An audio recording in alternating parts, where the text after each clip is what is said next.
तपाईँहरूको पनि कागतीको बोटमा यसरी पत्ताहरू सबै कर्ली भएको छ अथवा लाइनहरू छ।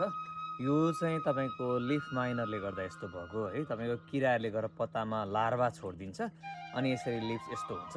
यसले के गर्छ भनेदेखि तपाईँको कागती उत्पादनमा पनि एकदम कम गर्छ र एकदमै धेरै फैल्यो भने बोटाइलाई पनि मार्न सकिन्छ है। अब तपाईँलाई म एउटा राम्रो हेल्दी लिप्स र यो अट्याक भएको लिप्सको दुईवटा कम्पेरिजन देखाउँछु है। यो चाहिँ तपाईँको लिफ माइनरले अट्याक गरेको लिप्स भयो, यो चाहिँ हेल्दी लिप्स भयो। हेल्दी लिप्स चाहिँ यस्तो हुन्छ है।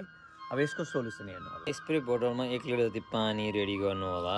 10 ml जति निम ओइल तपाईँले चाहिँ त्यो पानीमा मिक्स गर्नु होला।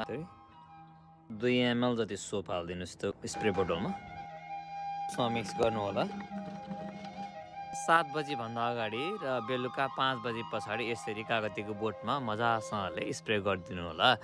यो चाहिँ तपाईँले हप्तामा एकचोटि स्प्रे गरिदिनु पर्ने हुन्छ र स्पेसली गर्मीको सिजनमा चाहिँ यसरी लिफ माइनरले धेरै सिट्रसलाई अट्याक गर्छ। यो चाहिँ मेरो लेमन ट्री हो होइन, एकदम ह्याप्पी हेल्दी